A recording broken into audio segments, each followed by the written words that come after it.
check this out. Season 2, let's talk with Drop and Jabbo. Hey, we did it at first, but we decided we was gonna change the season up a little bit. We was gonna start with one crucial thing: our class of '93 reunion. This is the 30th year. That's it. What? That's it. Huh? Dirty 30. Class of 93, Millwood Falcons. Look, this is an epic event. It's we real. are in Oklahoma City with all of the fellas and all of the ladies of the class of 93 at Millwood. Hey, and we just want to invite you guys into our class reunion as we start off our second season. And the way we're going to do this is we're going to just kind of freestyle a little bit. We're going to let people come in, Going off the dome. and we're going to just bring some energy and give y'all the real like we always do. We about to teach y'all how to do a class reunion. You heard me? 30 years. Now, check this out. For this disclaimer, I got to do it. You're going to hear some music that ain't mine. So I ain't getting paid for that. You might hear a little cussing, but it's okay. It ain't going to be too hard. Now, I'm just letting you know. You're going to see some things that might kind of look a little strange, but hey, man, our theme is the house party. That's it. You know. That's it. You know. That's it. That's our theme. Now, check this out. First of all, we just want to thank everybody for tuning in for our next season. Hey, y'all crushed season 1. But here's what we going to do. Everything going to be quick, fast. For about 3 minutes, y'all going to meet some of our classmates. You hear me? That's right. And you're going to learn a little bit about how they making it now. You hear me? We taking it back to the 90s. We going back to the 90s. So some of y'all gonna see some 90s stuff. That's right. You gonna hear noise, it's all right. Y'all know we gonna talk. But check it out. We about to bring number 1, our president of our class up, okay? Now, this is the big man, Christopher John Harrison, Senior. Hey, he the one that has done the most for us. You hear me? He didn't kind of help us stay strong, stay together. Yeah. And we talk about, we packed up in here. Yeah. We packed. So that's the first one I'm about to bring in. And then I'm also about to bring our vice president. Y'all ain't seen him yet, Eugene Sweet. I told y'all, you know, he's a Youth More Accomplished member. And he's a Command Sergeant Major. That's right. Retiree. Just now. So you're going to see a little facial hair. Am I telling the truth? Yeah, yeah. Hey, so you look a little different. Here we go. CH, bring it on over. Come on, Eugene. Hey, sometimes you're going to hear me call him June because that's just what we say. Hey, it's raw. It's raw. It's raw. No, they didn't. No, they didn't. Y'all ain't gonna do it. Y'all ain't gonna do it. Y'all ain't gonna do it. You wasn't ready? Hey, man. Hey, see, we don't care. We don't care. We don't care about none of that stuff. You come over here, June. Now, check this out. That's CH. That's Chris Harrison. Y'all done met him before. But see, this the one y'all ain't seen yet. Y'all done heard us talk about him. Youth More Accomplished member. Yeah, this that bad boy, that Command Sergeant Major Eugene Sweet. Hey, it's on. Now, here we go, Chris. Check it out. What's making this 30th year reunion so special than anything else? I think we talked about it earlier. Yes. Tell the people what's happening. What's called continuity.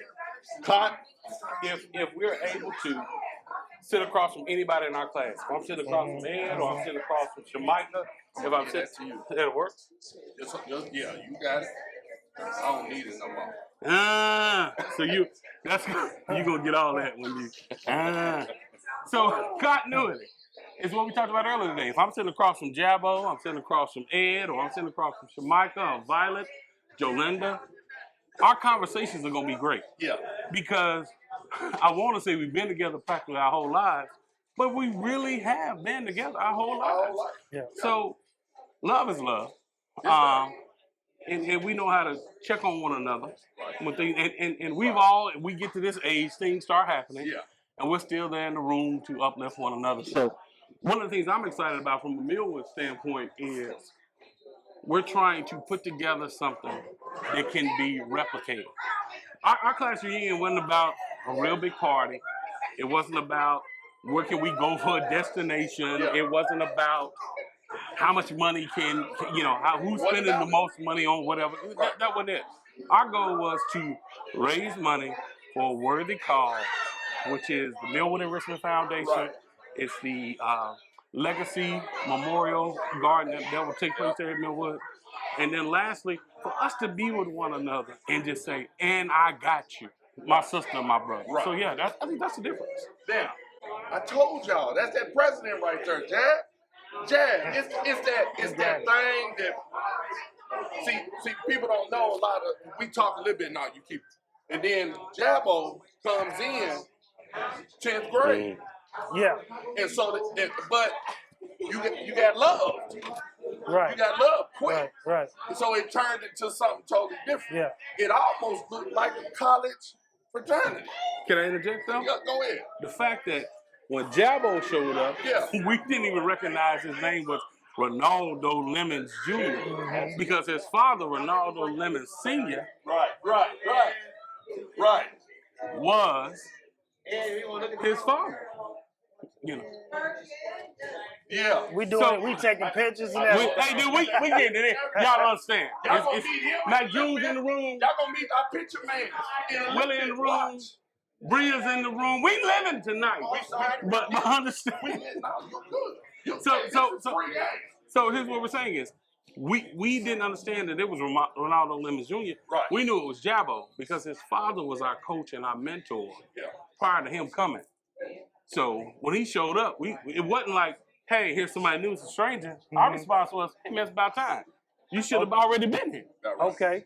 Now, we talking 30 years, right? And like you said, some of you guys have been together for longer than 30 years. And then some of us came in, intermittently. Some left, some came back, and some left and never came back. But Eugene Sweet, can you tell us a little bit about the legacy? Because we're talking 30 years. Can you give us a little bit about have you been to Millwood all your life, right? All my life. Been in the neighborhood and everything. Been in the neighborhood, right. Millwood all my life. So you talking family, you talking community, and you talking education, right? And on those points, can you just give us a little bit about the legacy of the Millwood Falcons and where this class started and where it is today? So when we're talking legacy, man, I came from I don't like to say blended family. I came from a pureed family. It's a big difference. When my mother and father got married, he had 4 kids, she had 4 kids. It was 8 of us that grew up together that didn't know we weren't blood. Yeah. So that's the difference between a blended family and a pureed family. We were all the same, all equal. And so I had brothers and sisters that went to Millwood in the 70s. And a lot of people didn't know that. Yeah. Then I had sisters who graduated in the 80s. And then, of course, we came through in the 90s. And so the legacy of, hearing family names and family traditions in Millwood, man, that carried to some of the places I went throughout my life, throughout my career. I went to places, and you could name names. Me and Edward ran into each other in Korea, of all places. And it's just like, hey, man, how do y'all know each other so well? Are y'all brothers? Yeah. Right. We are. But we came up in a system called Millwood that built bonds that just lasted for a lifetime, man. So Millwood is so unique because it's not just, oh, that's my classmate. Right. We are truly a family.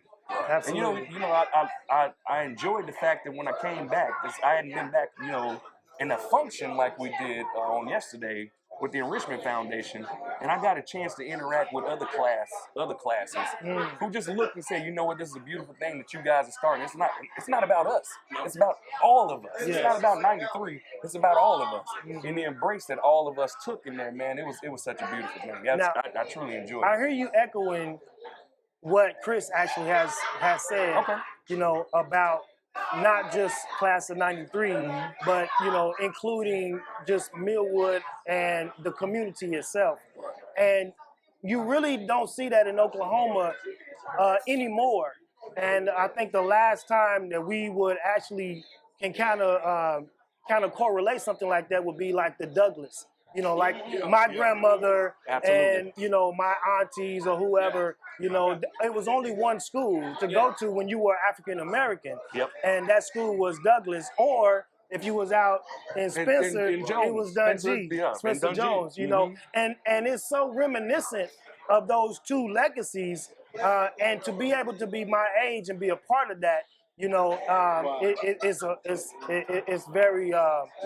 man, it just feels good. It feels good, you know. And coming from Spencer, like I said, I was still, the Spencer legacy is also roots a are there part. too. Yeah, you know what I'm saying? It's also a great legacy out there. And so, can you, being from the military, right, and understanding how the African American bond and the African Americans in the military, you know, did being from Millwood help you in any way? 100%, man. So you know, people laugh all the time, but man, we grew up with coaches.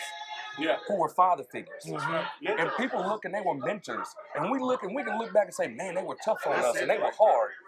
And they instilled discipline in us. And of course, I mean, they were strong on us, they were tough on us. But man, when I went to the military, I was like, I've lived this before. I've seen this before. Yeah. This is nothing new to me. There's nothing you can say to me or do to me that Coach Darryl Franklin, Coach Lemons prepared you for. Chop, you know, and I the like Lowrys, I like everybody. that too. There's nothing that you can do or say to me that they haven't said to me to instill in me to become a better man. So I can't look at you as a drill sergeant or as a leader of mine and say, this person is picking on me or this person is jumping on me. No, man, you tough on me because you want me to be better. I already had that instilled in me from pre-K coming on up through the system, And man. one last thing. It was great. One last thing, and it won't take that long, because that also, you went to the military, but we went to an HBCU. Yes. And that carried to that HBCU where you had African-American men who cared about you and who were tough on you because they loved you. And I think that's the legacy. Those are the shoulders that we stand on. It's not just 30 years, it's just 93. It's because we stand on the shoulders of giants, of African-American men who came in and cared for other young brothers and made and pulled them up when they were down, and they even pushed you down to humble you at times as well. That's right. All right, now check this out. I'm gonna give you this for you. We're gonna end it with our president letting us know his last spiel, because we just go to another segment of the same show. Go ahead, Mr. Bringing in some beautiful people. Fantastic, man. Again, 93. It's funny that you said 93, man. So if you're in 1993, that means you got to school in 1980. So the thing that is so great and so positive that we can continue with right now is that we all have a very similar story. So at this point, man, I got something that all y'all can enjoy. If you know it, you know it. Ready. It works for me, man. Hey, that's it. We'll be right back in just a minute. I strive to feed my fire, doing what I desire.